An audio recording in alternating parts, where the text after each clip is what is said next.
আমি বলছি যদা যদা হি ধর্মস্য গ্লানি ভবতি ভারত বুদ্ধানম ধর্মস্য তৎমানং সৃজন্মহম।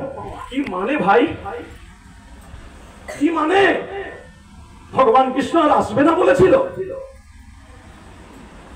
অনেক তো ধর্মের ব্যাখ্যা করলেন, কেন এত পর্দা পরিয়ে মানুষকে দুঃখের সাগরে ভাসাচ্ছেন? ভগবান কৃষ্ণ কি বলেছিলেন? যদা যদা হি ধর্মস্য গ্লানি ভবতি ভারত, যখন যখন ধর্মের গ্লানি হবে,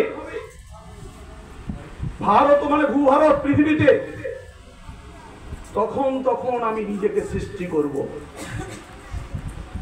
তাহলে তিনি আর আসবেন না বলেছেন নাকি? তাহলে তিনি তো আসবেন বলেছেন।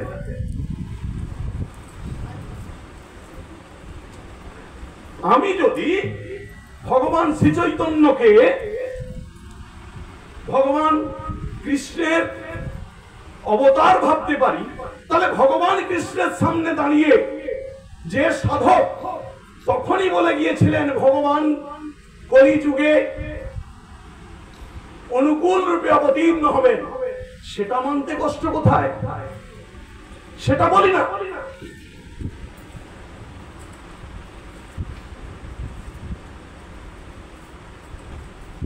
হরিনাম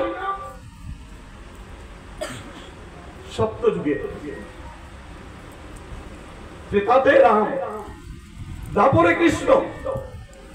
কলি এক জটিল যুগ, তাই তাকে বারে বারে আসতে হয়েছে। কখনো মনুষ্য শরীর ধরে, কখনো আবার মনুষ্য শরীর না ধরে দেবদেবী লীলা করে। সামনে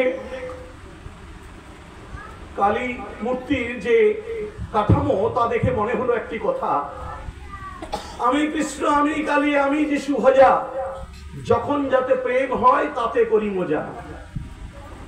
কৃষ্ণ আর কালী আলাদা নাকি? আমি কালী পূজা করি ভাই, কৃষ্ণ মন্ত্র নিতে পারবো না, কৃষ্ণ নাম জপ করবো না, বড় কালী ভক্ত হয়ে গেছো ভাই। তুমি জেনে রাখো, ওই তারপরে আইহন যখন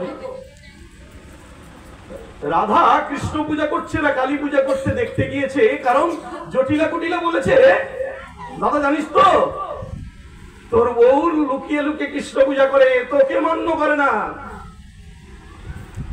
ওই জন্য দেখ গিয়ে ওই কালী মূর্তি পূজা করছে, এই কৃষ্ণ মূর্তি পূজা করছে।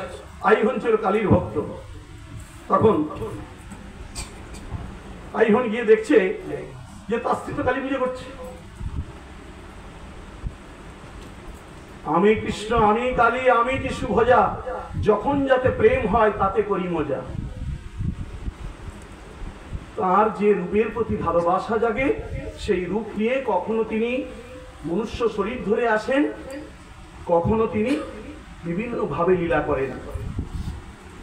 মহাভারত পড়ছি, সবটা পড়ি না। আমি ঠাকুর অনুকূলচন্দ্রের কথা অনেক পড়ে যাব মা, দয়া করে আপনারা আগে ঠাকুরকে চিনুন। ঠাকুরকে যদি বুঝতে না পারেন, চিনতে না পারেন, তাকে যারা গ্রহণ করেছেন তারাও জীবনে স্বাদ পাবেন না।